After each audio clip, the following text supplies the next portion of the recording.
जब हौसला बना ही लिया ऊंची उड़ान का, कि जब हौसला बना ही लिया ऊंची उड़ान का, तो फिर क्या पूछना कद आसमान का। Hello my dear lovely students, welcome back to my channel smart student with Shraddha में मैं आप सभी का स्वागत करती हूँ। तो जैसा कि आप सभी लोग को पता है कि मैं निबंध की सीरीज को चला रही हूँ, तो उसी निबंध की सीरीज को आगे ले चलते हुए आज के वीडियो में मैं आप लोग को बताऊंगी किसी की गई यात्रा का रोचक वर्णन, या फिर इसमें हमने रखा हुआ है गाय यात्रा को, तो इसे भी हम बोल सकते हैं गाय यात्रा का रोचक वर्णन। वैसे एग्जाम में आपके यही पूछा जा सकता है कि किसी की गई यात्रा का रोचक वर्णन। तो चलिए शुरू करते हैं। सबसे पहले हम देखेंगे प्रस्तावना के बारे में। तो गाय यात्रा है तो बिल्कुल सभी लोग को पता होगा कि गांवों से ही संबंधित होगी। गांवों का जीवन शहरों की चकाचौंध से बिल्कुल अलग होता है। यहाँ प्रकृति के साथ मनुष्य का एक अनूठा नाता होता है। इस नाते का एक झलक हमें गांवों में मनाए जाने वाले त्योहारों में देखने को मिलता है। इन त्योहारों में एक है गाय यात्रा। तो सबसे पहले निबंध में हम ये जानेंगे कि जो हमारा गांव होता है वो शहरों की चकाचौंध से जरा हट के और अलग होता है। यहाँ पर ना शहरों की तरह लोग प्रकृति से अलग नहीं होते, यहाँ नेचर के साथ लोग जुड़े होते हैं। और इसी की एक झलक हमें इस गांव में मनाए जाने वाले त्योहार में भी देखने को मिलती है, जिसमें से कि एक त्योहार है गाय यात्रा। ये यात्रा सिर्फ एक धार्मिक अनुष्ठान ही नहीं बल्कि गांव के लोगों के जीवन का एक अभिन्न हिस्सा है।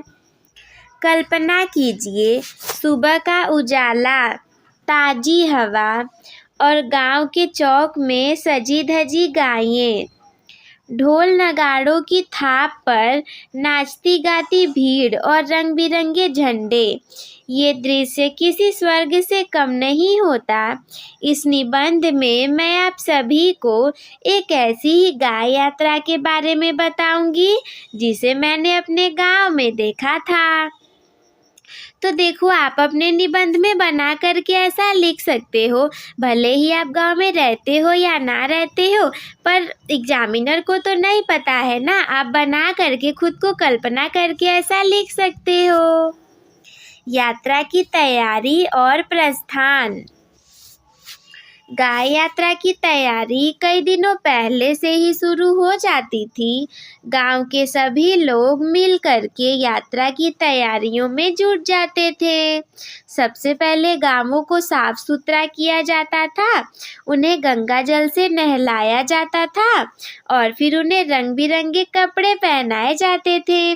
गायों के सींगों पर फूल और पत्ते लगाए जाते थे और उनके गले में रंग बिरंगे मोती और पत्थरों की मालाएं पहनाई जाती थी। गांव के लोग भी गाय यात्रा के लिए तैयारियां करते थे। महिलाएं नए कपड़े सिलती थीं और पुरुष नए जूते खरीदते थे।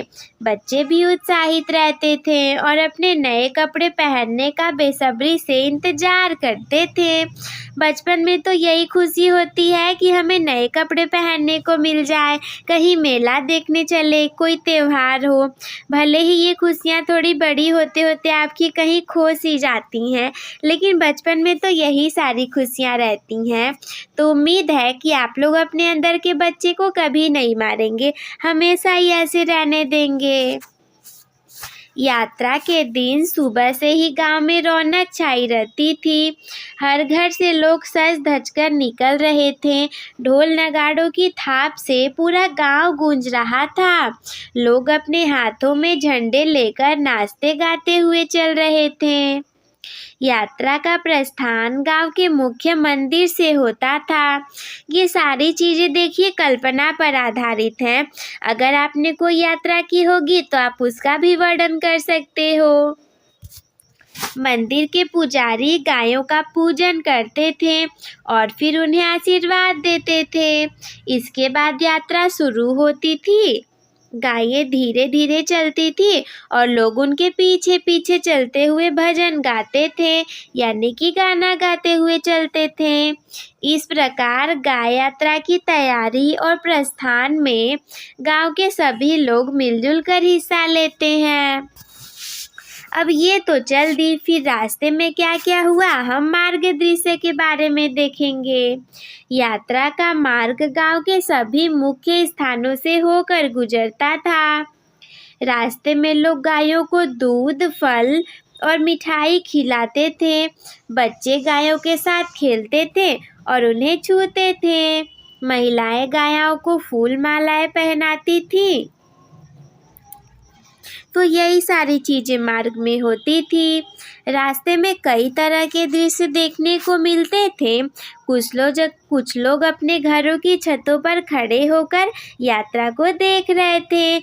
ऐसा तो हमेशा ही होता है, कोई त्योहार होता है तो हम लोग भी छत पे जाकर के उन चीज़ों को देखते हैं। कुछ लोग अपने दुकानों से बाहर निकलकर यात्रा में शामिल हो रहे थे। कुछ लोग अपने घर के सामने रंगोली बनाकर गायों का स्वागत कर रहे थे। यात्रा के मार्ग पर कई तरह के पेड़ पौधे भी थे।